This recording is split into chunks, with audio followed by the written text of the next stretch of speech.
선생님이 수능 수업을 작년에 했었고 영어 수업 자체는 선생님이 그래도 21년도부터 쭉 해왔어. 그리고 앞에 보면 좀 어느 정도 검증이 된 사람이다. 서울대학교 영어교육과 나왔고 선생님은 영어가 고정으로 100점이었어. 그러니까 고정으로 100이라는 게 쌤 때는 영어가 상대평가였거든. 2년 동안 고정 100이었어. 재수를 해서. 고등학교 6, 9 수능, 그 다음에 이제 수능 때 6, 9 수능 요렇게 해서 다 100이었어. 지금처럼 영어가 절대평가였으면 선생님은 이제 서울대를 못 갔겠지. 왜냐하면 그때는 상대평가라서 영어 100점 맞으면 이제 표점이 더 나왔으니까. 요런 얘기를 하는 이유는 그래도 좀 믿고 따라올 만한 사람이다 라는 거 좀 얘기하려고 앞에 잠깐 넣어놓은 거고, 수능이 이게 보면 좀 말이 안 되는 게 오답률이 80%가 넘어가는, 그러니까 정답률이 10%대 문제들이 지금 3개나 있지, 그치? 그리고 나머지 2개도 정답률이 20%대잖아. 정답률이 20%대 나온다라는 건 무슨 얘기야? 찍으면은 정답률 20%지, 그치? 찍은 거하고 유의미하게 차이가 없다라는 거거든. 그래서 이거를 제대로 푼 학생들이 그렇게 많지 않다라는 거야.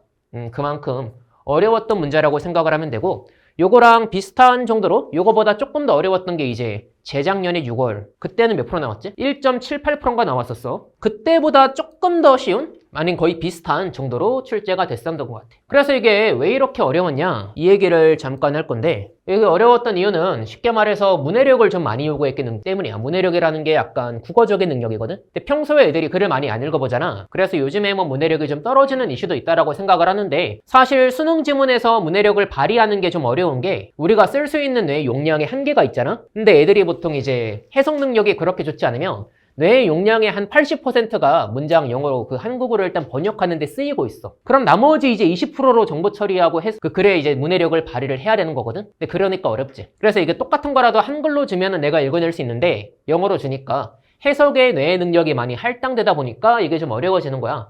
그래서 선생님은 이거 이제 독해 수업으로 나중에 들어가게 되면 글을 논리적인 구조를 파악하는 거 이런 거를 계속 연습을 시켜가지고 조금 이제 뇌의 용량을 덜 쓰고도 그래서 이런 것들을 좀 쉽게 찾아낼 수 있게 그런 식으로 만들어 줄 거고, 빈칸 같은 경우에는 요래서 어려웠고, 그 다음에 순서 같은 경우에도 내가 하나만 보여줄게. 자, 이거 오답률 2위, 그러니까 10%대 나왔던 문제거든.